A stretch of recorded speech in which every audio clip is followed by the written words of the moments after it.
Welcome to கதை திரட்டு audio books. இந்த வீடியோவில் நம்ம என்ன கதை கேட்க போகிறோம்னா 23ஆம் படி கதையின் 4வது பகுதி. நம்ம சேனலை இது வரைக்கும் சப்ஸ்கிரைப் பண்ணாதவங்க சப்ஸ்கிரைப் பண்ணுங்க. பக்கத்தில் இருக்கிற பெல் ஐகானை கிளிக் பண்ணி ஆல்ங்கிற ஆப்ஷனை ப்ரெஸ் பண்ணுங்க. ஸோ தட் நான் போடுற கதைகளை உடனுக்குடனே நீங்கள் கேட்கலாம். வாங்க கதைக்குள்ள போகலாம். மோனியை விட்டு பிரிய வேண்டுமே என்றுதான் வேணுவுக்கு வருத்தமாயிருந்தது. ஆனால் இங்கேயே இருந்து விட போகிறாளா என்ன? 2 மாதமோ 3 மாதமோ சென்னைக்கு வந்து விடுவாள். அங்கே சந்தித்து காதலை புதுப்பித்துக் கொள்ளலாம். ஆனால் அதற்குள் அவள் எவ்வளவு 100 முறை கிஷோரிடம் தனியே இருக்க நேரிடுமோ? அவனுடன் சேர்ந்து ட்ரெட்ஜிலே இருக்கவும் உலாவ போகவும் எவ்வளவு சந்தர்ப்பங்கள் வருமோ? பலவந்தமாக அந்த எண்ணங்களை உதறினான் வேணு. நல்ல வேளையாக அவனுடைய சூட்கேஸும் துணிமணிகளும் இங்கே டென்ட்டில் தான் இருந்தன. கண்டபடி கிடக்கும் துணிகளை சுருட்டி பெட்டியில் அடைத்து கொண்டான். நடுவே ஒரு முறை கிஷோர் புரள்கிற மாதிரி ஓசை கேட்டது. இல்லை, அவன் எதுவும் கவனிக்கவில்லை. மறுபுறம் திரும்பி படுத்து விட்டான். இருதயத்துக்குள் விரலை விட்டு நெருடுவது போன்ற உணர்ச்சியை தருகின்ற இந்த பிரதேசத்தை விட்டு தப்புகிறோம் என்ற திருப்தி ஒரு புறம் இருந்தாலும், மறுபுறம் மோனியின் பேச்சையும் சிரிப்பையும் கலகலப்பையும் இவ்வளவு விரைவில் இழந்துவிட்டு ஓடுகிறோமே என்ற எண்ணத்தால் அவன் இதயம் கனத்தது. கடைசியாக ஒரு முறை 3 கூடாரங்களை பார்த்தான். தொலைவில் வரிசையாய் தோண்டப்பட்டிருந்த பள்ளங்கள் பனி காரணமாக தெளிவற்று தெரிந்தன. உங்கள் அனைவருக்கும் என் வணக்கம் என்று மனதுக்குள் சொல்லிக் கொண்டான். விடுவிடுவென நடந்தான். 2 மைல் தூரம் சென்றதும் பஸ் பாதை வந்தது. பஸ் நிற்குமிடம் என்பதை குறிக்க ஒரு பழைய கம்பம் நடப்பட்டிருந்த இடத்தை அவன் அடைந்த போது பனி விலகி வெயிலின் வெளிச்சம் சிறிதளவு பரவத் தொடங்கி இருந்தது. இங்கொருவர் அங்கொருவராக கூலி வேலை தேடி செல்லும் தொழிலாளிகள் நடமாடினார்கள். தமிழில் அவன் கேட்பது என்னவென்று ஓரளவு யூகித்து கொண்டு, ஹாசன் பஸ் தானே, இப்படித்தான் வரும் என்று ஒருவன் சொன்னான். அவனோடு கூட சென்ற இன்னொருவன் டிக்கெட் 3 ரூபாய் என்ற தகவலையும் சேர்த்து தெரிவித்தான். அப்போதுதான் வேணுவுக்கு சொரேர் என்றது. பையை தொட்டு பார்த்து கொண்டான். 30 பைசா கூட இருக்கவில்லை என்று தெரிந்தது. ஊரில் இருந்து வந்தபோது அவன் கையில் சுமார் 30 ரூபாய் இருந்தது உண்மைதான். அதை டென்ட்டில் வைத்திருந்தால் திருட்டு போகக்கூடும் என்று சமையற்காரரிடம் கொடுத்து வைத்திருந்தான். இப்போது அங்கே போக முடியாது. சமையற்காரரை சந்தித்தால் பணம் எதற்கு ஏன் என்று சொல்ல வேண்டியிருக்கும். சட்டென்று முந்தின மாலையில் சமையற்காரர் சொன்னது அவனுக்கு ஞாபகம் வந்தது. தபால்காரர் அவனை தேடிக்கொண்டிருக்கிறாராமே. 100 ரூபாயை வைத்து கொண்டு அதை வாங்கி கொண்டால் போயிற்று. நல்ல வேளையாக அருகில் தான் பெரிய போஸ்ட் ஆபீஸ் இருந்தது. அங்கே சென்று தான் இன்னார் என்பதை சொல்லி பணத்தை கேட்பது பெரிய வேலையாக இருக்கவில்லை. எங்கிருந்து வந்திருக்கும் மணி ஆர்டர் என்றுதான் போஸ்ட் மாஸ்டர் கேட்டார். சென்னை சிவசங்கரின் பெயரை சொன்னான். அவன் நினைத்திருந்தபடி அங்கிருந்துதான் வந்திருந்தது பணம். தபால்காரரும் வேணுவை பார்த்திருப்பதாக சொல்லவே வேறு கேள்வி கேட்காமல் பணத்தை தந்துவிட்டார் போஸ்ட் மாஸ்டர். வெளியே வந்தபோது காலையில் இருந்து எதுவும் சாப்பிடாதிருந்திருக்கிறோம் என்ற நினைப்பு வந்தது. எதிரே தெரிந்த காஃபி ஹோட்டல் போர்டு வேறு சமயமாயிருந்தால் அவன் குடலை கலக்கி இருக்கும். இப்போதிருந்த பசியில் அது கற்பக சோலையாய் காட்சி தந்தது. 4 இட்லிகளை விழுங்கி ஒரு கப் காஃபியும் சாப்பிட்டான். உலகம் பளிச்சென்று தெரிய தொடங்கியது. கையை கழுவுவதற்காக தொட்டிக்கு சென்ற போது தண்ணீர் தொட்டிக்கு மறுபுறத்தில் இன்னொரு அறை இருப்பது தெரிந்தது. சற்று இருட்டான இடம். 3 கிராமவாசிகள் அங்கே உட்கார்ந்து சாப்பிட்டபடியே பேசிக் கொண்டிருந்தார்கள்.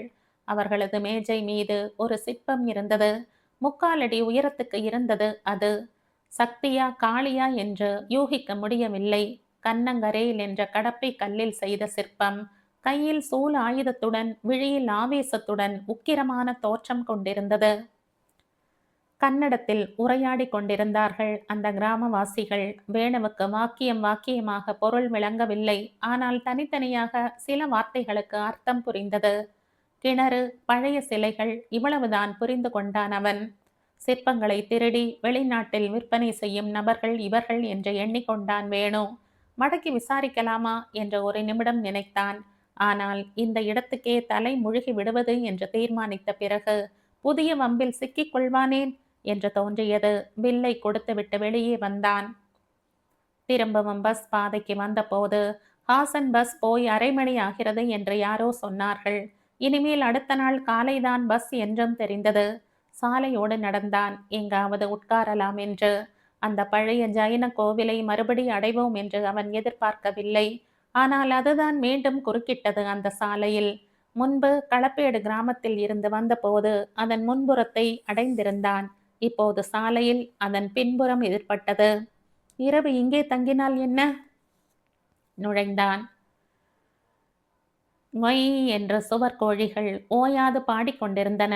ஜைன கோவிலின் பின்புறம் இருந்த பாழடைந்த மண்டபத்தில் பிரம்மாண்டமான தூண் ஒன்றின் மறைவில் உட்கார்ந்திருந்தான் வேணு. மெழுகுவர்த்தி வெளிச்சம் போல நிலவின் ஒளி மங்கலாக பரவி இருந்தது. காட்டுத்தனமாய் வளர்ந்திருந்த கொடிகள் சலசலக்கும் போது அவற்றின் நிழல்கள் கிணற்றின் மீது ஆடின. எதிரே கிணறும் அதற்கும் பின்னே ஜைன கோயிலின் உடைந்த படிக்கட்டுகளும் இருட்டில் பாதியும் வெளிச்சத்தில் பாதியுமாக அமுங்கித் தெரிந்தன. எங்கேயோ ஒரு எலி நறுக் நறுக் என்று கடிக்கும் ஓசை கேட்டது துல்லியமாக. சரசரவென்று ஏதாவது சத்தம் கேட்கும் போதெல்லாம் வேணுவுக்கு ரத்தம் உறைவது போன்ற பயம் ஏற்பட்டது. அமானுஷ்யமான இந்த சூழ்நிலையில் தனியே இருக்கிறோமே என்ற திகிலை காட்டிலும் இந்த புதற்காடான பாழ் மண்டபத்தில் எத்தனை பாம்புகள் வசிக்கின்றனவோ என்ற பயம்தான் அதிகம் ஏற்பட்டது. சருகோ கல்லோ அவனுடைய வெற்றுடம்பில் படும்போது சிலீர் என்று ஒரு ஐஸ் கை அவன் இருதயத்தை தொடுவது போல் இருந்தது. யாரது? சடக்கென்று நிமிர்ந்து பார்த்தான். 2 உருவங்கள் அந்த ஜைன கோயிலின் படிக்கட்டில் இறங்கி வந்து கொண்டிருந்தன. சிறிதும் ஓசையின்றி அவர்கள் வந்ததால் பேய் பிசாசோ என்று கூட ஒரு வினாடி அவன் நடுங்கிவிட்டான். பிறகே மனித உருவங்கள் என்று தெரிந்தது. வந்து கொண்டிருந்த மூவரில் 2 அன்று காலை ஹோட்டலில் அவன் பார்த்தவர்கள். 3ஆமவர் டாக்டர் நாகலட்சுமி. வந்து கொண்டிருக்கும் அந்த 2வரையும் அவர்கள் பின்னால் வரும் டாக்டர் நாகலட்சுமியையும் வைத்த கண் வாங்காமல் பார்த்தவாறு இருந்தான் வேணு. திடுதிப்பென்று அவன் அறிவில் ஓர் உண்மை உரைத்தது. நிலா வெளிச்சம் சுமாராகத்தான் இருந்ததென்றாலும் அந்த 2 நபர்களுடைய முகங்களையும் நன்கு கவனிக்க முடிந்தது. அன்று அந்த கிழவன் சென்னப்பா அவர்களுக்கு இடம் தர மறுத்து சண்டையிட்ட போது அவனுடன் இந்த 2வரும் இருந்தார்கள். அவனுக்கு ஒரு சந்தேகம் உதித்தது. யோசிக்க யோசிக்க ஒரு யூகமாகவும் வளர்ந்தது. சிற்பம், வெளிநாடு, திருட்டு விற்பனை என்று அவன் எண்ணியதெல்லாம் தப்பு. டாக்டரும் அவரது குழுவினரும் தோண்டும் இடத்தில் நிஜமாகவே லட்சம் லட்சமாய் புதையல் இருப்பதாக நினைத்து கொண்டிருப்பவன் சென்னப்பா. டாக்டரை தீர்த்து கட்டிவிட்டால் மற்றவர்கள் ஓடிவிடுவார்கள். புதையலை அடைய பிறகு தடை இல்லை என்று நினைத்திருக்கிறான். ஏதோ ஒரு பழைய சிற்பத்தை காட்டி இங்கே அதுபோல் நிறைய இருப்பதாக சொல்லி ஆசை காட்டி டாக்டர் நாகலட்சுமியை அழைத்து வந்திருக்கிறார்கள். அறிவாளியான டாக்டர் கூட ஆராய்ச்சி வெறியினால் இவர்கள் இழுத்த இழுப்புக்கு வந்து விட்டதுதான் வேடிக்கை. காலையில் ஹோட்டலில் இந்த திட்டத்தை தான் அவர்கள் பேசிக்கொண்டு இருந்திருக்கிறார்கள். அதை அரை குறையாக புரிந்து கொண்டிருக்கிறோம் நாம். வேணு புதிய அக்கறையுடன் அவர்களை கவனித்தான். இந்த கிணறுதான் என்று காட்டுகிற மாதிரி ஏதோ சொன்னான் ஒருவன். நாகலட்சுமி குனிவதும் ஒரே தள்ளாக அவளை கிணற்றுக்குள் தள்ளிவிடும் திட்டத்துடன் 2வரும் சைகை செய்து கொள்வதும் வேணுவுக்கு தெரிந்தது. அந்த 40 கெஜ தூரத்தை கடப்பதற்கு தனக்கு எவ்வளவு வினாடிகள் பிடிக்கும் என்பதை மனதுக்குள் கணக்கிட்டு கொண்டான்.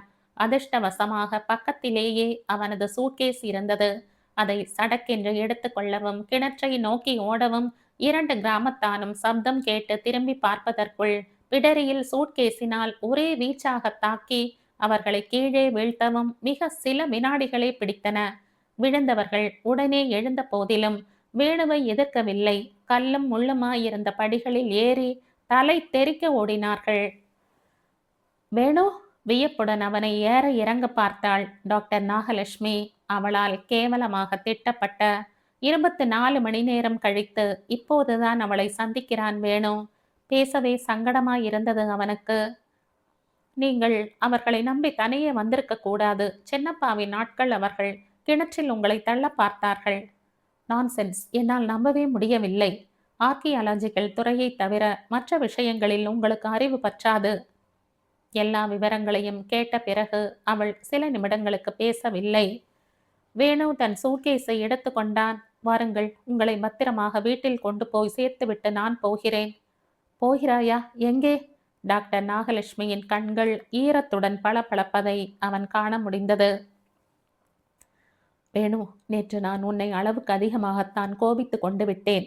காலையில் உன்னை காணவில்லை என்று கிஷோர் வந்து சொன்னபோதே எனக்கு மனசை என்னவோ செய்தது. சாரி வேணு, என்னை மன்னித்து விடு. நீ எங்கேயும் போக வேண்டாம்.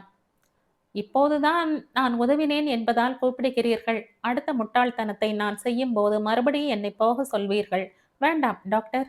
நீங்கள் இறங்கியிருப்பது பெரிய காரியம். அதில் நான் புகுந்து குட்டை குழப்புவது சரியில்லை. வேணு, என் மனசை நோக செய்வதற்காகவே பேசாதே. டாக்டர் நாகலட்சுமி நடந்தாள் மெதுவாக. வேணு வேறு வழி இல்லாமல் பின்தொடர்ந்தான். சாலையில் சிறிது தொலைவு நடந்ததும் அந்த குளம் தென்பட்டது. 10 நிமிடம் உட்கார்ந்து விட்டு போகலாம் என்றாள் நாகலட்சுமி. ஏன் இந்த களப்பிரர் ஆராய்ச்சியில் நான் இவ்வளவு வெறியோடு இருக்கிறேன் என்று உனக்கு தெரிய வேண்டாமா? ஏன் சின்ன தவறை கூட என்னால் பொறுத்து கொள்ள முடியவில்லை என்று உனக்கு நான் சொல்ல வேண்டாமா? வா. குண்டும் குழியுமாயிருந்த குளத்தங்கரை படிக்கட்டுகளில் டாக்டர் நாகலட்சுமி உட்கார்ந்தாள். தூங்கிக் கொண்டிருந்த நீரில் பிறை சந்திரனின் வடிவம் பிரதிபலித்தது. மெல்லிய காற்றில் தண்ணீர் சற்று அசையும் போது தாயின் மடியில் குழந்தை சிணுங்குவது போல அந்த பிரதிபிம்பம் லேசாய் கலைந்தது. வேணு உட்காரவில்லை. நாம் விடுதிக்கு திரும்பி விடுவது நல்லதென்று தோன்றுகிறது என்றான். அவசரமில்லை என்றாள் நாகலட்சுமி. 2 பேராயிருந்ததால் எப்படியோ அடித்து துரத்திவிட்டேன். அவர்கள் ஒரு பட்டாளத்தை திரட்டி கொண்டு திரும்பி வந்தார்களானால் தயவு செய்து அதே ஹீரோயிசத்தை என்னிடம் எதிர்பார்க்காதீர்கள் என்று கூறிவிட்டு வேணு உட்கார்ந்து கொண்டான். உனக்கு சாபங்களில் நம்பிக்கை உண்டா வேணு என்றாள் நாகலட்சுமி திடுதிப்பென்று. சட்டென அவனால் பதிலளிக்க முடியவில்லை. அதாவது நீங்கள் எதை குறிப்பிடுகிறீர்கள்? சாபமிடுவது என்று பழங்கதைகளில் நீ படித்திருப்பாயே. இது இப்படியாகட்டும், அது அப்படியாக கடவுவது என்றெல்லாம் சொல்வார்களாம். அதுபோலவே நடக்குமாமே, அதை நீ நம்புகிறாயா? அது அப்படி சொல்கிறவர்களை பொறுத்திருக்கிறது. நல்லவர்கள் வயிறு எரியும்படி செய்தால், அவர்கள் அழுத கண்ணீருடன் ஒரு திட்டு திட்டினால் அது உடனே இல்லாவிட்டாலும் கொஞ்ச நாள் கழித்தாவது பலிக்கத்தான் செய்யும். அந்த வகையில் சாபம் என்பதையும் ஓரளவு நம்பத்தான் வேண்டும் என நினைக்கிறேன். டாக்டர் நாகலட்சுமி மறுமொழி ஏதும் கூறாது சில வினாடிகள் மௌனமாயிருந்தாள். யாரோ அவர்களை தாண்டி கொண்டு செல்வது போல விற்றென ஒரு குளிர்காற்று அவர்களை கடந்து சென்றது. வேணுவின் உடம்பில் ஒரு சிலிர்ப்பு ஏற்பட்டு அடங்கியது. ஆமாம் வேணு, பல 100 வருடங்களுக்கு முன்பு அந்த மாதிரி ஒரு நல்லவன் இருந்திருக்கிறான். என்ன அநீதி அவனுக்கு இழைக்கப்பட்டதோ, எந்த கொடுமையை தாழ மாட்டாமல் அவன் கண்ணீர் சிந்தினானோ தெரியவில்லை. அன்று அவன் சாபம் விட்டிருக்க வேண்டும். டாக்டர் என்ற தாழ்ந்த குரலில் அழைத்த வேணு அவள் முகத்தை கூர்ந்து பார்த்தான். நாகலட்சுமி சுய நினைவில்லாமல் ஏதேதோ பேசுகிறாரோ? என்ன வேணும் அப்படி பார்க்கிறாய் என்ற புன்னகை செய்தாள் டாக்டர் நாகலட்சுமி. பயப்படாதே, நான் நல்ல மன நிலையில்தான் இருக்கிறேன். அதற்கட்டும், என்னை பற்றி உனக்கு எவ்வளவு தெரியும்? நீங்கள் சிறந்த படிப்பாளி, மிகவும் படித்தவர், இந்தியாவின் புகழ்பெற்ற ஆர்கியாலஜிஸ்டுகளில் ஒருவர். தேங்க்ஸ், போதும். நான் கேட்டது என் தனிப்பட்ட வாழ்க்கையை பற்றி. எதுவும் தெரியாது டாக்டர். மயிலாப்பூர் லேடி சிவசுவாமி ஐயர் பள்ளிக்கூடத்தில் நான் 5ஆம் வாரத்தில் படித்து கொண்டிருந்த சமயத்தில் ஒரு நாள் இனிமேல் படிக்க முடியாது என்ற நிலைமை ஏற்பட்டு விட்டது. என் விதவை அம்மா அன்று காலை சொல்லிவிட்டாள். என்னால் சம்பளம் கட்ட முடியவில்லை. நான் வேலை செய்கிற வீட்டில் எல்லாம் கேட்டாகிவிட்டது. ஒரு பைசாவும் கிடைக்கவில்லை. ஸ்கூலுக்கு போய் டீச்சரிடம் சொல்லிவிட்டு திரும்பிவிடு, எங்காவது வேலை தேடிக்கொள்ளலாம் என்று அவள் சொன்னபோது என் இருதயம் வெடித்து விடும் போல அழுகை வந்தது. படிப்பிலே கொள்ளை ஆசையாக இருந்தவள், நல்ல மார்க் வாங்கி கொண்டிருந்தவள், எவ்வளவோ மக்குகள் படிக்கும் போது நான் ஏன் படிக்க முடியாமல் போக வேண்டும்? அந்த விதியின் கொடுமையை என்னால் புரிந்து கொள்ள முடியவில்லை. வேணு அவள் முகத்தையே பார்த்தவாறு கேட்டு கொண்டிருந்தான். யாரிடமும் மனம் திறந்து சொல்லாததை இன்று தன்னிடம் சொல்லிக் கொண்டிருக்கிறாள் என்று அவனுக்கு புரிந்தது. நாகலட்சுமி இப்போது ஆகாயத்தை பார்த்தாற்போல் முகத்தை உயர்த்தி கொண்டிருந்தாள். ஹெட் மிஸ்ட்ரஸின் அறை வாசலை அடைந்த போது, வா நாகலட்சுமி, உனக்காகத்தான் காத்திருக்கிறேன் என்று அழைத்தார் அவர். சரி, நான் சொல்வதற்கு முன் அவர்களாகவே அனுப்பிவிடப் போகிறார்கள் போல் இருக்கிறது என்று எண்ணிக்கொண்டே உள்ளே சென்றேன். என் முதுகில் தட்டி கையை குலுக்கினார் தலைமை ஆசிரியை. இவ்வளவு பிரியமாய் விடை கொடுத்து அனுப்புகிறாரே என்று நினைத்தேன். ஆனால் அவர் முகத்தில் வருத்தத்துக்கு பதில் மகிழ்ச்சியே இருந்தது. நாகலட்சுமி, டாக்டர் மாசிலாமணி என்றால் உனக்கு தெரிந்திருக்காது. இப்போது பம்பாயில் இருக்கிறார். ஆர்கியாலஜிஸ்ட், மேதை. அவர் உன் படிப்பு செலவு, வாழ்க்கை செலவு எல்லாவற்றையும் ஏற்றுக்கொள்ளப் போகிறார். இன்றுதான் கடிதம் வந்திருக்கிறது என்றார். நான் வாய் அடைத்து போனேன். கொஞ்சம் முன்னால் விதியை பற்றி நினைத்தோமே, அது எவ்வளவு அழகாகவும் விளையாட முடியும் என்பதை நினைத்து பிரமித்தேன். தலைமை ஆசிரியையின் முகத்தில் பெருமை ஜொலித்தது. அதற்கடுத்த 8 வருடமும் எனக்கு அந்த டாக்டர் மாசிலாமணிதான் தாயாகவும், தந்தையாகவும், குருவாகவும், தோழியாகவும் இருந்தார். வேணு குறுக்கிட்டு, டாக்டர் மாசிலாமணி என்று நான் கூட கேள்விப்பட்டிருக்கிறேன். வயதானவர் இல்லையா? என்றான். ஆமாம், நான் அவரை சந்தித்த போது 60 வயது இருக்கும். கிட்டத்தட்ட பேத்தி மாதிரி இருந்தேன். பியூசி வரையில் மெட்ராஸில் படிக்கவும், அதற்கு பிறகு பம்பாயில் மேல் படிப்பு படிக்கவும் வசதி செய்து தந்தார். பம்பாய் பல்கலைக்கழகத்தில் என்னை ஆராய்ச்சியாளராக சேர்த்தார். நான் கிருஷ்ணமூர்த்தியை சந்தித்ததும் அங்கேதான். சரக்கென்ற சப்தம் கேட்டது. ஒரு தவளை கரையில் இருந்து தண்ணீருக்குள் பாய்ந்த ஓசைதான் அது. வேணு, வேணு, யார் அந்த கிருஷ்ணமூர்த்தி என்று கேட்கவில்லை. டாக்டர் சிறிது நேரம் பேசாது தலை குனிந்தாற் போல் உட்கார்ந்திருந்ததால் அவர்தான் அவளுடைய கணவர் என்று யூகித்துக் கொண்டான். மனநோய் விடுதியில் தங்கியுள்ள அவரை நினைத்து அவள் மனம் கலங்கிக் கொண்டிருக்கிறது என்று புரிந்து கொண்டான். அவன் எதிர்பார்த்தது போல நாகலட்சுமி சில வினாடிகள் கழித்து தானாகவே பேசத் தொடங்கினாள். கிருஷ்ணமூர்த்தி அப்போது கிடுகிடுவென்று முன்னுக்கு வந்து கொண்டிருந்த நியூக்ளியர் சயின்டிஸ்டாக இருந்தார். என்னை வளர்த்து காப்பாற்றிய டாக்டர் மாசிலாமணிக்கு 65வது பிறந்த நாள் விழா கொண்டாடிய போது அவரும் வந்திருந்தார். விருந்து முடித்து எல்லோரும் போய் வெகு நேரமான பின்னரும் என்னுடன் பேசிக் கொண்டிருந்தார். உன்னிடம் சொல்ல என்ன வெட்கம் வேணும்? முதல் சந்திப்பிலேயே நாங்கள் பரஸ்பரம் பிரியம் கொண்டு விட்டோம். புரிகிறது என்று சொல்கிற மாதிரி வேணு இளநகை காட்டினான். நானும் அவர் மணந்து கொள்வதற்கு என் தரப்பில் எவ்விதமான தடையும் இருக்கவில்லை. உலகத்தில் என் ஒரே உறவான அம்மா இறந்து போய்விட்டாள். டாக்டர் மாசிலாமணிதான் என் கார்டியன், குடும்ப தலைவர் எல்லாம். அவர் என் ஆசையை தடுக்கவில்லை. ஆனால் கிருஷ்ணமூர்த்தியின் குடும்பத்தார் அவரை மூர்க்கமாய் தடுத்தார்களாம். நாங்கள் திருமணம் செய்து கொள்ள முடியாமல் தவித்தோம். ஒரு நாள் என்னை பார்க்க வந்த டாக்டர் மாசிலாமணி, நாகலட்சுமி, என்னம்மா இப்படி துரும்பாகி விட்டாயே என்றார். ஒன்றுமில்லை சார் என்று பூசி மெழுகினேன். ஆனால் அவர், எனக்கு புரிந்துவிட்டது. சரி, இனிமேல் இப்படி விடக்கூடாது. அந்த கிருஷ்ணமூர்த்தியின் குடும்பத்தாரை நானே பார்க்கிறேன் என்று புறப்பட்டார். ஆனால் ஒரு பர்லாங்கு கூட போகவில்லை. அதற்குள் அவர் சென்ற டாக்ஸி ஒரு சைக்கிள் காரனை தவிர்ப்பதற்காக வலது பக்கம் திரும்பி ஒரு பெரிய இரும்பு கம்பத்தில் மோதிவிட்டது. டாக்ஸி டிரைவர் அங்கேயே இறந்து விட்டான். டாக்டர் மாசிலாமணி, என் தெய்வம், மறுநாள் இறந்து விட்டார். தூக்கி வாரி போட்டது வேணுவுக்கு. அதாவது அதுதான் உங்கள் கடைசி சந்திப்பு? இல்லை, இறப்பதற்கு முன் 10 நிமிடம் போல அவருக்கு சுய நினைவு வந்தது. ஆஸ்பத்திரியில் அவர் தலைமாட்டில் உட்கார்ந்து கண்ணீர் வடித்து கொண்டிருந்தேன். மாசிலாமணி தன் கண்களை திறந்து, அழாதே, அசடு என்றார். எனக்கு இந்த மாதிரி முடிவுதான் வரும் என்று என்றைக்கோ தெரியும். என் ஆராய்ச்சி அப்படி என்றார். எனக்கு அதன் முழு பொருளும் விளங்கவில்லை. அது பற்றி யோசிக்கும் முன், நீ ஆசைப்பட்டபடியே கிருஷ்ணமூர்த்தியை கல்யாணம் செய்து கொள் என்றார். அதுதான் கடைசி வார்த்தை. அவர் மூச்சு நின்றுவிட்டது. என் மனமெல்லாம் டாக்டர் மாசிலாமணி சொன்ன அந்த கடைசி சொல்லிலேயே இருந்தது. என் ஆராய்ச்சி அப்படி என்றாரே, அப்படி என்ன இருக்கும்? ஈமக்கிரியைகள் முடிவடைந்ததும் அவருடைய உதவியாளர்களில் ஒருவரை தேடி பிடித்தேன். விளக்கம் கேட்டேன். களப்பிரர்களை பற்றி முதலாக நான் கேள்விப்பட்டது அப்போதுதான். ஓ என்றான் வேணு. டாக்டர் மாசிலாமணி களப்பிரர்களை பற்றித்தான் ஆராய்ச்சி நடத்தி கொண்டிருந்தாராம் பல வருடங்களாக. பழைய வடமொழி ஓலை சுவடியில் ஒரு சிறு தகவல் மட்டும்தான் கிடைத்திருந்தது அவருக்கு. அதன்படி மகாராஷ்டிரத்தையும் கர்நாடகத்தையும் இணைக்கும் எல்லையில் கடைசியாக ஒரு சிறிய களப்பிர மன்னன் இருந்தான் என்றும், நிரபராதியான ஒருவனை அவன் சித்திரவதை செய்து கொன்றபோது உன் வம்சம் பூண்டோடு அழியும் என்று அவன் சாபமிட்டதாகவும் அந்த கதையில் இருந்ததாம். டாக்டர் மாசிலாமணி அடிக்கடி சொல்வாராம், இந்த சாபம் உண்மையாகத்தான் இருக்கும். இல்லாவிட்டால் இந்திய சரித்திரத்தில் எந்த மன்னரானாலும் சரி, எவ்வளவு சிறிய ராஜ்யமானாலும் சரி, ஒரு கடுகத்தனை குறிப்பாவது கிடைக்காமல் போவதில்லை. இந்த களப்பிரர்களின் விஷயத்தில் மட்டும் ஏன் இவ்வளவு மர்மமான போர்வை? 3 நூற்றாண்டு 4 நூற்றாண்டு காலத்துக்கு ஆண்டிருக்கிறார்கள். அப்படியும் ஒரு சிறிய தகவலுக்கு கூட கிடைக்கவில்லையே, ஏன் என்று அடிக்கடி சொல்வாராம். யாரேனும் சிரித்தால், சிரிக்காதீர்கள், ரொம்ப அபாயமான விஷயம் இது. சாபம் என்பது ஒரு டாஃபு. அதை பிரேக் செய்கிறவனுக்கும் ஆபத்து ஏற்படக்கூடும்.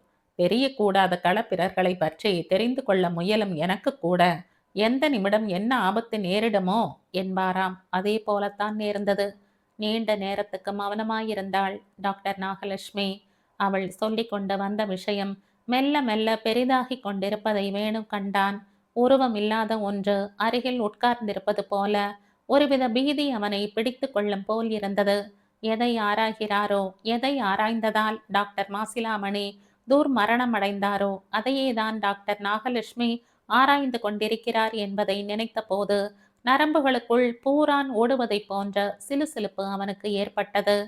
அந்த பேச்சை மாற்றிவிட வேண்டும் என்ற தீர்மானத்துடன், அப்புறம் உங்கள் கல்யாணம் என்ன ஆயிற்று என்று வினவினான். எது பயம் கொள்ள வைக்கின்றதோ அதனிடம் ஒரு கவர்ச்சியும் இருக்கும் போலும். அதனால் தான் வேணு எழுந்து போகாமலேயே உட்கார்ந்திருந்தான். ஜன நடமாட்டம் இல்லாத அந்த குளத்தங்கரை பிரதேசத்தில் நிலவு மங்கிக் கொண்டே வருகிற இரவு வேளையில் எதற்காக இந்த நடுத்தர வயது பெண்மணியிடம் அவன் பேசிக்கொண்டு உட்கார்ந்திருக்க வேண்டும்? எவ்வளவோ நூற்றாண்டுகளுக்கு முன்னால் யாரோ விதித்ததாக ஒரு சாபத்தை பற்றி இவள் சொல்கிறாள். அதை எதிர்த்து நிற்கிறவர்களுக்கு ஏற்பட்ட ஆபத்துக்களை பற்றி சொல்கிறாள். மர்மமான அச்சம் ஒன்று விளைகிறது இவள் பேச்சுக்களை கேட்கும்போது. அப்புறமும் நாம் ஏன் இங்கே மேலும் மேலும் தாமதிக்க வேண்டும்? இவள் நம்மை அவமதித்தவள். ஒரு சிறிய தவறுக்காக 4 பேர் முன்னிலையில் கேவலமாக பேசியவள். இவளுடைய மூச்சு காற்று கூட நம்மீது பட வேண்டாம் என்றுதானே புறப்பட்டோம். எல்லாவற்றுக்கும் மேலாக அந்த சொப்பனம், அவனை கொலைகாரனாக்கக்கூடிய கனவு.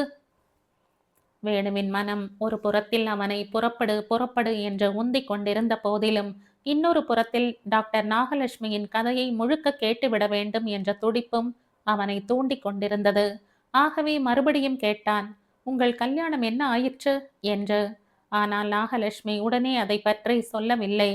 டாக்டர் மாசிலாமணி ஏழையிலும் ஏழையாக ஈர விறகை ஊதிக்கொண்டு அடுப்படியில் கிடந்திருக்க வேண்டிய என்னை இந்த நிலைக்கு உயர்த்திய தெய்வம் எந்த ஆராய்ச்சியை அறையும் குறையுமாக விட்டு சென்றாரோ அதை எடுத்து முடிப்பதென்று நான் தீர்மானித்தேன். அதற்கான புத்தகங்களைத் தவிர வேறெதையும் படிப்பதில்லை என்று உறுதி கொண்டேன். நண்பர்களுடன் பேசினால் வேறெதையும் பேசுவதில்லை என்று முடிவு செய்தேன். வேறு எவ்வளவோ இடங்களில் நான் எக்ஸ்கவேஷன் செய்ய சென்ற போதிலும் இந்த தடவைதான் நான் மெய்யான ஆர்வத்துடன் வந்திருக்கிறேன். அந்த கிருஷ்ணமூர்த்தி, அவரை பற்றி சொல்லாமல் விட்டுவிட்டீர்களே. அதற்குத்தான் வருகிறேன். கிருஷ்ணமூர்த்தி என்னை விடவில்லை. என் மீது ஏற்பட்ட அன்பை மறக்கவும் இல்லை, துறக்கவும் இல்லை. தன் குடும்பத்தாரை விரோதித்து கொண்டு என்னை மணந்து கொண்டார். மராத்தியர்களின் சிறிய கோவில் ஒன்றில் எனக்கு தாலி கட்டினார். என் நண்பர்கள் 10 பேர் வந்திருந்தார்கள். அவ்வளவோடு சரி. அவருடைய வீட்டார் யார் என்று கூட எனக்கு தெரியாது. நான் எத்தனையோ தடவை கேட்டேன். என்னிடம் அவர்கள் இருப்பிடத்தை சொல்லுங்கள், நான் போய் சமாதானப்படுத்தி அழைத்து வருகிறேன் என்று மன்றாடினேன். அவர்களை நான் துறந்தாயிற்று. நீ ஏன் அலட்டிக் கொள்கிறாய் என்று சொல்லிவிட்டார். நான் களப்பிரர் பற்றிய ஆராய்ச்சியில் ஈடுபட்டிருந்தேன். அவர்கள் கன்னட நாட்டில் இருந்து தமிழ்நாட்டுக்கு வந்தவர்கள். ஈவிரக்கமற்ற முறையில் கொலையும் கொள்ளையும் நடத்திய கொடியவர்கள் என்பதை தவிர வேறெதுவும் எனக்கு புலப்படவில்லை. ஆனால் நாளாக நாளாக ஒரு தீய சக்தி எங்கள் இருவரையும் சுற்றி கொண்டிருப்பது போன்ற பிரம்மை ஏற்பட்டது. கிருஷ்ணமூர்த்தி தன் குடும்பத்தை பகைத்து கொண்டு என்னிடம் வந்ததே கூட ஒரு வகையில் கெடுதலான நிகழ்ச்சிதானோ என்று எண்ணினேன். திடீர் திடீர் என்று அவர் ஆழ்ந்த கவலையில் மூழ்கி இருப்பார், அல்லது கோபமாக இருப்பார். அவருடைய வீட்டில் இருந்து ஏதோ கடிதம் வந்திருக்கிறது என்று யூகித்துக் கொள்வேன். முன் கோபக்காரரா அவர்? அப்படி இருந்தால் எவ்வளவோ நன்றாயிருந்திருக்குமே. அவருடைய கோபமும் வருத்தமும் தோல்வியும் ஆங்காரமும் வார்த்தைகளாக வெளிப்பட்டிருந்தால் பிற்பாடு அத்தனை பயங்கரமான கெடுதல் ஏற்பட்டிருக்காது. ஆனால் அவர் தனக்குள்ளேயே எண்ணங்களை புதைத்து கொண்டு தனக்குள்ளேயே புழுங்கிக் கொண்டிருந்தார். நான் ஒரு பைத்தியக்காரி. அவரை ஆசைப்பட்டு மணந்து கொண்டோம் என்பதை கூட மறந்து போனேன். வேணு குறுக்கிட்டு, உங்களுக்கு ஒரு குழந்தை பிறந்திருந்தால் சரியாய் போயிருக்கும் என்றான். குழந்தை பிறக்காமல் இல்லை, பிறந்தது. ஆண் குழந்தை. தங்க விக்கிரகம் தோற்று போகும், அப்படி ஒரு அழகு. ஆனால் அதை அதிக நாள் கொஞ்சுவதற்கு நாங்கள் பாகியம் செய்யவில்லை. நாம் புறப்படலாமே, ரொம்ப நேரமாகிறது. நீ அருகில் இருக்கிற வரையில் எனக்கொன்றும் டைம் ஆனதாய் தெரியவில்லை என்று டாக்டர் நாகலட்சுமி சிரித்தாள். நிலா வெளிச்சத்தில் அந்த பற்களின் வெண்மை பளீரென தென்பட்டது. இனிமேல் கொஞ்சம்தான் இருக்கிறது, கேட்டுவிடு. எனக்கு மனபாரமும் குறையும், உன்னை துணை சேர்த்து கொண்டோம் என்ற தைரியமும் ஏற்படும். குழந்தைக்கு 10 மாதமாக இருந்தது. 2 வயது குழந்தை மாதிரி அப்படி ஒரு வளர்ச்சி. ஆனால் நூற்றுக்கணக்கானவர்களின் காலின் கீழ் மிதிப்பட்ட பிறகும் உயிரோடு இருக்கும் அளவுக்கு அதனிடம் வலு இருக்கவில்லை. என்ன டாக்டர்? பூனாவில் விநாயகர் சதுர்த்தி கோலாகலங்களை பார்ப்பதற்காக போயிருந்தோம். ஊர்வலத்தின் நடுவில் நின்றிருந்த சமயம் எங்கேயோ ஒரு மூலையில் ஒரு சின்ன கலவரம் வெடித்தது. 5 நிமிடம்தான். மொத்த ஜனக்கூட்டமும் திமு திமுவென்று ஓடிய ஓட்டம். அம்மம்மா! இப்போது நினைக்கும்போது கூட என் உடம்பு நடுங்குகிறது. தோளில் சாத்திக் கொண்டிருந்த என் குழந்தை கீழே விழுந்து விட்டது. ஆனால் அதை குனிந்து எடுக்க விடாதபடி கூட்டம் அலை மோதித் தள்ளியது. அலறினேன், துடித்தேன். முட்டி மோதிக்கொண்டேன். கூட்டத்தினரின் வெறி ஒரு வழியாக தணிந்து என் செல்வனை எடுத்தபோது அது குழந்தை அல்ல, கூழ். இரு கைகளாலும் தலையை தாங்கியவாறு டாக்டர் நாகலட்சுமி முகத்தை குனிந்து கொண்டாள். மீண்டும் நிமிர்ந்தபோது அடக்கப்பட்ட கண்ணீர் அந்த விழிகளை இரத்த சிவப்பாக கலக்கியிருந்தன. ஆராய்ச்சிகள் பல செய்து டாக்டர் பட்டம் பெற்ற அறிவாளியாக இருக்கவில்லை அவள் தோற்றம்.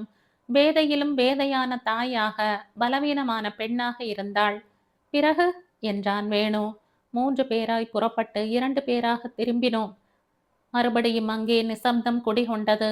ஏதாவது ஒரு சலனம், சின்னஞ்சிறு ஓசை ஏனும் இல்லாவிட்டால் பயத்தில் மாரடைப்பு ஏற்படும் என்று அஞ்சினான் வேணு. கையில் அகப்பட்ட ஒரு சிறு கல்லை எடுத்து குளத்து நீரில் வீசினான். களக் என்ற ஓசையுடன் அது மறைந்த போது அவர்களது பேச்சை தானும் கேட்பது போல் அசைவற்றிருந்த தண்ணீர் அலை அலையாக நகர்ந்த போது அவனுக்கு ஒரு ஆறுதல் ஏற்பட்டது. டாக்டர் நாகலட்சுமி தன் கன்னங்களை அழுந்த தேய்த்து விட்டு கொண்டாள். இரு கைகளாலும் குளிரின் ஆதிக்கம் அவர்களை தேய்த்து விட்டு கொண்டாள். இரு கைகளாலும் குளிரின் ஆதிக்கம் அவர்களை மேலும் மேலும் அழுத்தத் தொடங்கியது. ஏன் வேணு, எவ்வளவோ மகிழ்ச்சியாகவும் வசதியாகவும் இருக்க வேண்டிய எங்கள் சின்ன குடும்பம் எதனால் அப்படி இருளடைந்து போக வேண்டும் என்றாள் நாகலட்சுமி. பதிலை தெரிந்து கொண்டே அவள் கேட்கிறாள் என்று வேணுவுக்கு புரிந்தது. அதை நேரடியாக கூறாமல் டாக்டர் மாசிலாமணியின் ஆராய்ச்சியை நீங்கள் தொடர்ந்திருப்பது பற்றி உங்கள் கணவரிடம் சொன்னீர்களா என்று கேட்டான். நான் சொல்லாமலே அவருக்கு தெரிந்திருந்தது. என் ஆராய்ச்சியை பற்றி இல்லை, அது பற்றிய கட்டுக்கதையை பற்றி. பம்பாய்க்கு திரும்பியவுடன் வீட்டுக்குள் நுழைந்ததும் அவர் என் கைகளை பிடித்து கொண்டார். நாகலட்சுமி, அந்த களப்பிரர் ஆராய்ச்சி உனக்கு வேண்டாம், விட்டுவிடு என்றார். மன்னியுங்கள், என்னால் முடியாது என்று சொல்லிவிட்டேன். நீங்கள் பிடிவாதக்காரர்தான். பிடிவாதம் என்று நீங்கள் சொல்வதை நன்றி உணர்ச்சி என்று நான் சொல்வேன். எவ்வளவோ முறை எத்தனையோ வகையான சோதனைகள் எனக்கு ஏற்பட்டிருக்கின்றன. ஆனால் அப்போதெல்லாம் நான் என் மனக்கண்ணுக்கெதிரே சில காட்சிகளை கொண்டு வந்து நிறுத்தி கொள்கிறேன். என் அம்மா என்னிடம், நாகோ, உனக்கு ஸ்கூல் சம்பளம் கட்ட என்னிடம் ஒரு காலணா கூட கிடையாது, படிப்பை நிறுத்திக்கொள் என்று சொன்ன காட்சி. துக்கம் பொங்க பள்ளிக்கூடம் போகும் வழியெல்லாம் அணி அணியாக பள்ளிக்கு செல்லும் மற்ற பெண்களை பார்த்து பொறாமையில் வெடித்தேனே, அந்த காட்சி. தயங்கி தயங்கி தலைமை ஆசிரியையின் அறையில் நுழைந்த போது அவர் என்னை தட்டி கொடுத்து என் வாழ்வை துளிர்க்க வைக்கும் செய்தியை சொன்னாரே, அந்த காட்சி.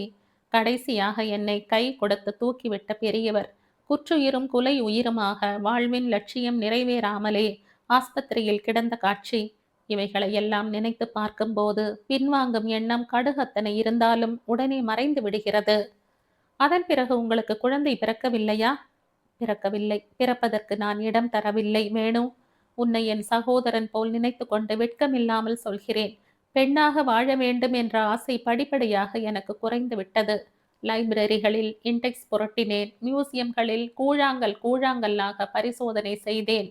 ஆனால் என்னோடு வாழ வேண்டும் என்ற ஆசையை நெஞ்சில் தேக்கிக் கொண்டு காத்திருக்கும் கணவரை நினைக்க தவறிவிட்டேன். விளைவு உனக்கு சொன்னேனே, அது.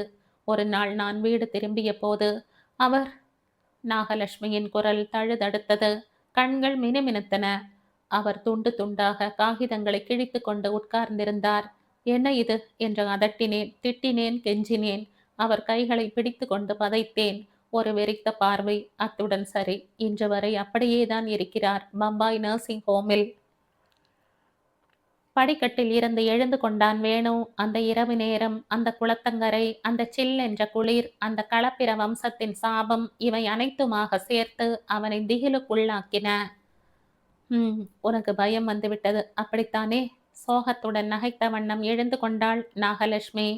பிறகு நான் சென்னைக்கு வந்துவிட்டேன். எவ்வளவோ எக்ஸ்கவேஷன்கள் செய்த போதிலும் என் மனம் அந்த களப்பிரர் விஷயத்திலேதான் இருந்தது.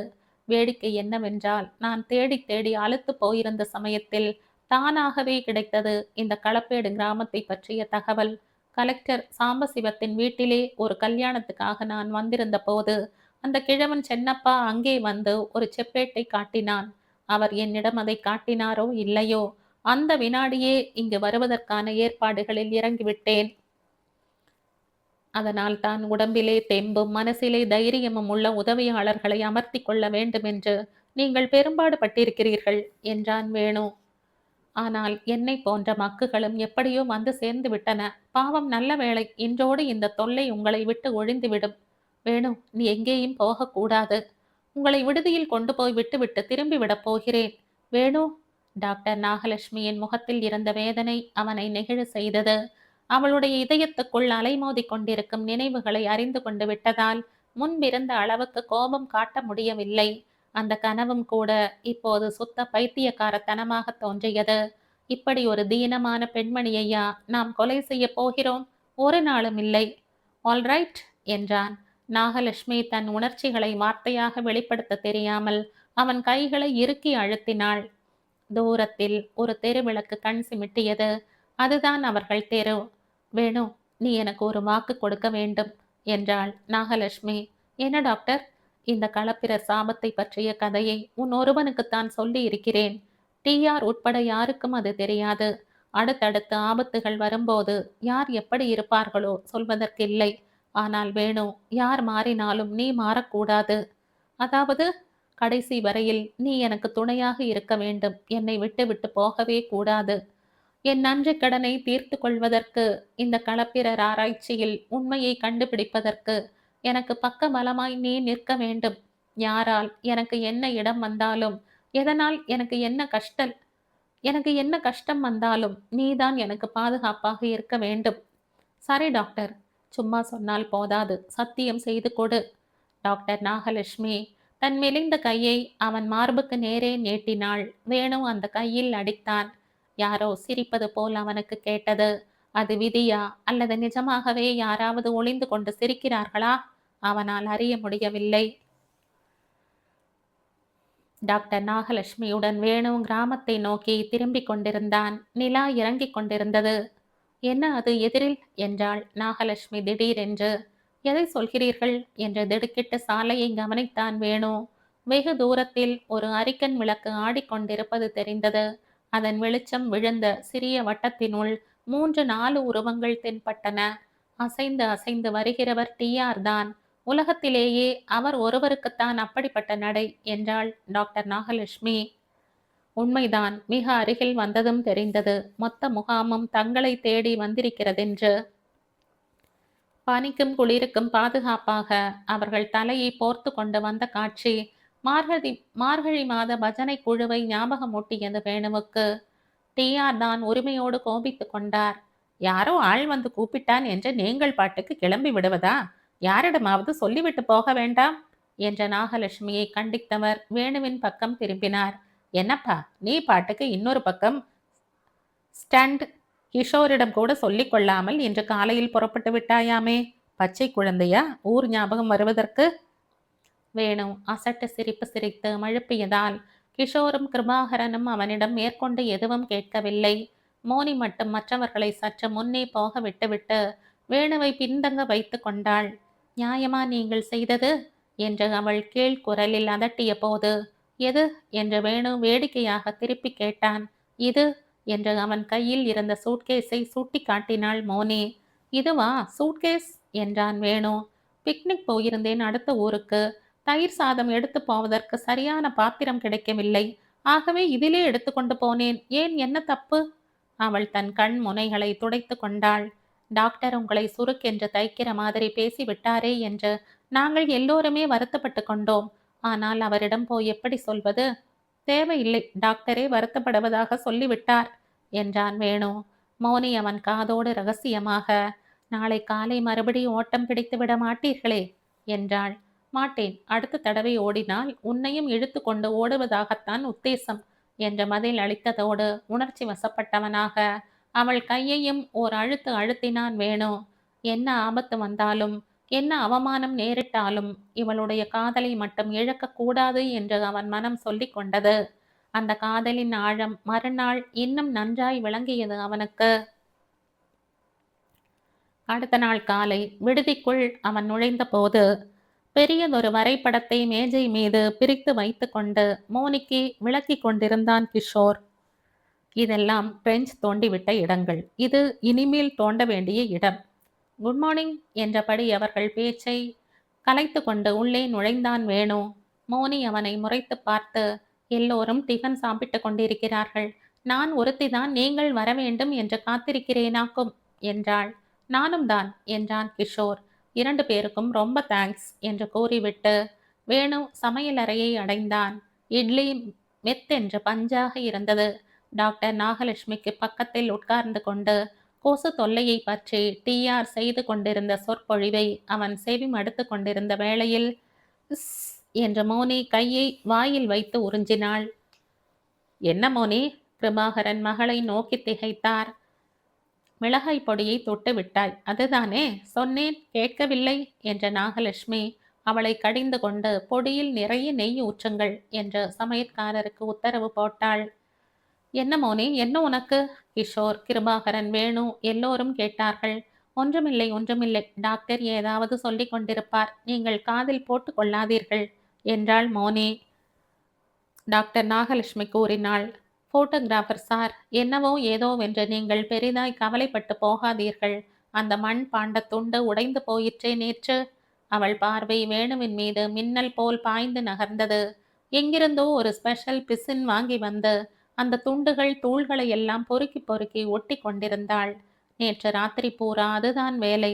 விரல்கள் எல்லாம் அப்படியே கன்றி போயிருக்கிறது. மிளகாய் பொடி பட்டால் எரியாமல் என்ன செய்யும்?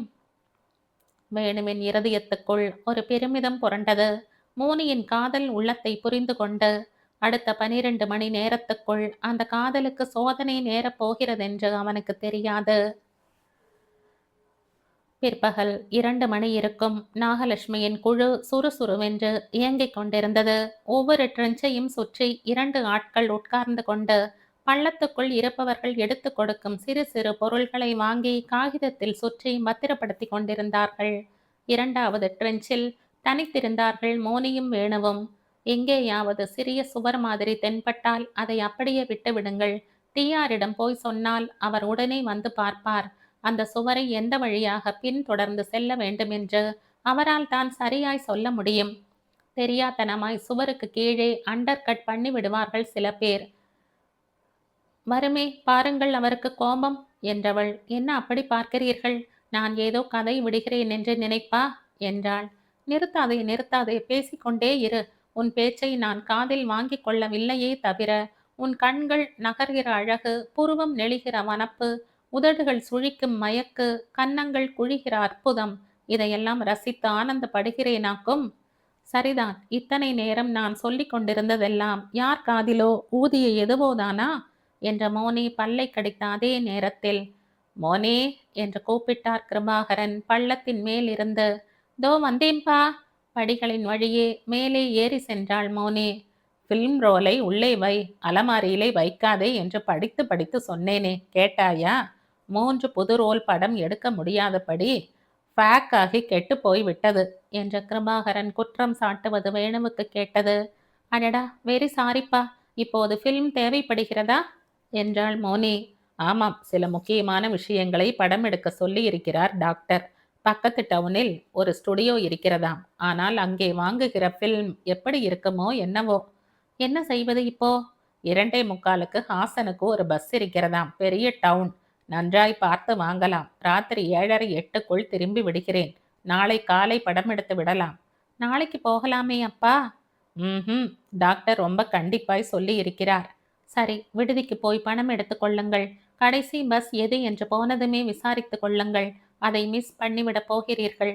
நான் பார்த்து கொள்கிறேன், கவலைப்படாதே. அவர் புறப்பட்டு சென்றார். மோனி ட்ரெஞ்ச் படிகளில் தடதடவென்று இறங்கி வந்தாள். வேணு, ப்ளீஸ் நீங்களும் போங்கள், தயவு பண்ணி.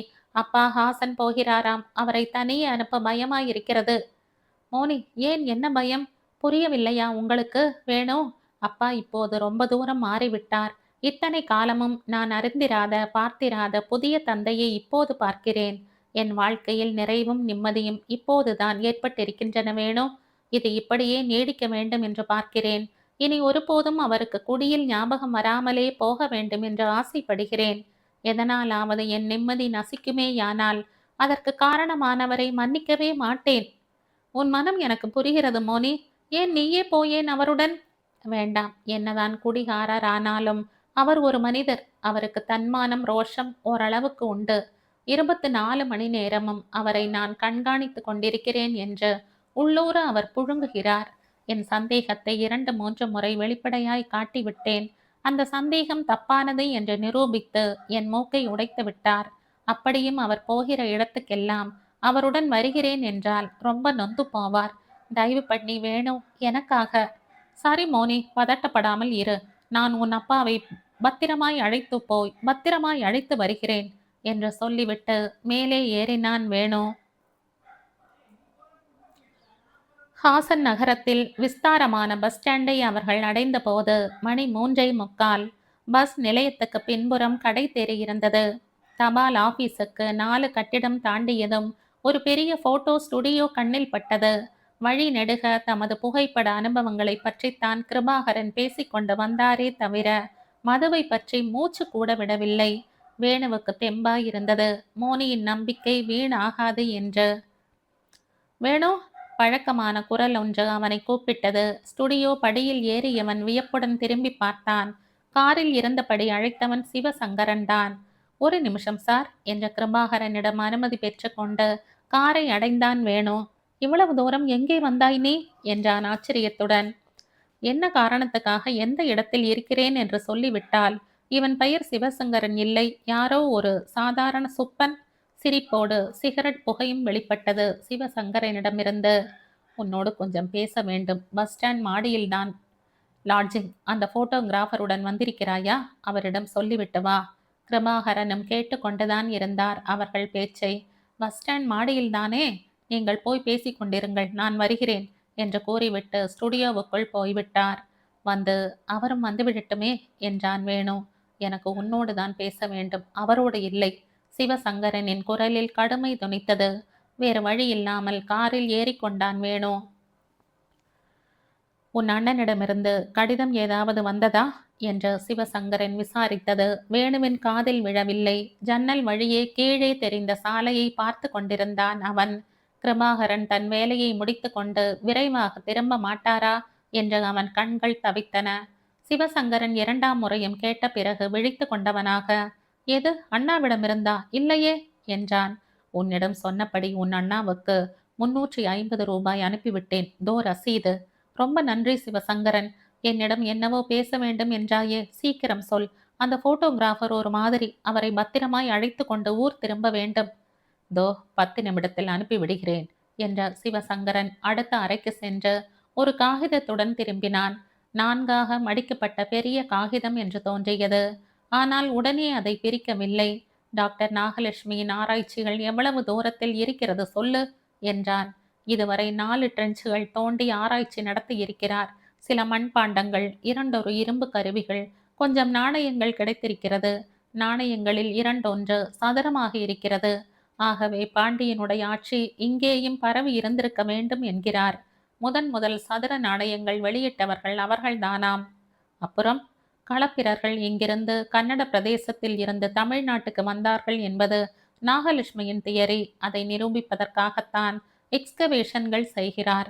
ஆனால் இதுவரை உருப்படியாய் ஒன்றும் கிடைக்கவில்லை. சொல்லும் போதே வேணுவுக்கு என்னவோ போல் இருந்தது.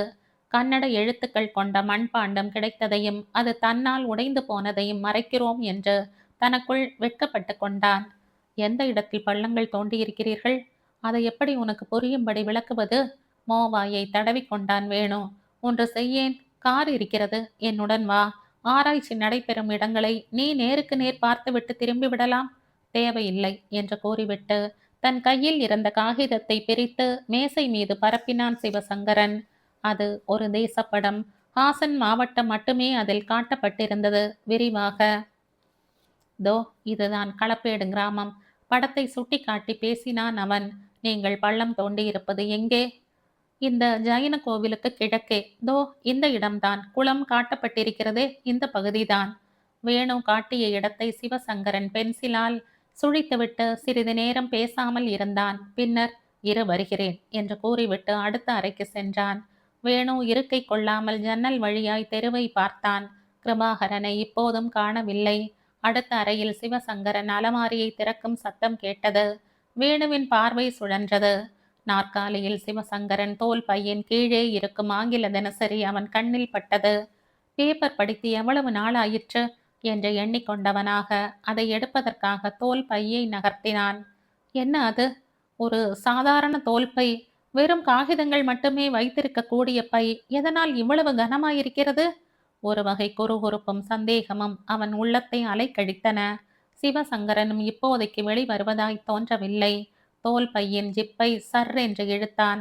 வாயை திறந்து உட்பக்கம் பார்த்தான். தங்க கட்டியோ வெள்ளி பாலமோ இருந்தால் கூட ஆச்சரியம் ஏற்பட்டிருக்காது.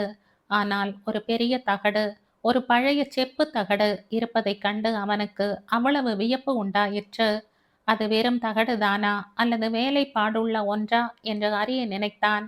அதற்குள் சிவசங்கரன் அலமாரியை சாத்தும் ஓசை கேட்கவே பையை பழையபடி மூடிவிட்டான். சிவசங்கரன் திரும்பி வந்தான். அவன் கையில் ஒரு விஸ்கி புட்டியும் 2 கிளாஸ் டம்ளர்களும் இருப்பதைக் கண்டதும் வேணு எழுந்து கொண்டு விட்டான். நான் வருகிறேன். ஏன், உன் சிநேகிதர் வரும் வரையாவது இருக்கக்கூடாதா? கூடாது கூடாது. அவர் இங்கே வந்துவிட்டால் அதை காட்டிலும் அபாயம் இல்லை. கதவை சாத்திக் கொண்டு நடதடவென்ற படிகளில் இறங்கினான். எதிரில் வரும் பஸ் ஸ்டாண்ட் பிரயாணிகளின் மீதும் கண்டக்டர்களின் மீதும் டிரைவர்களின் மீதும் இடித்து கொள்கிறோம் என்ற பிரக்ஞை கூட இல்லாதவனாக சாலைக்கு வந்து தபால் ஆபீஸை தாண்டி அந்த போட்டோ ஸ்டுடியோவுக்குள் நுழைந்தான்.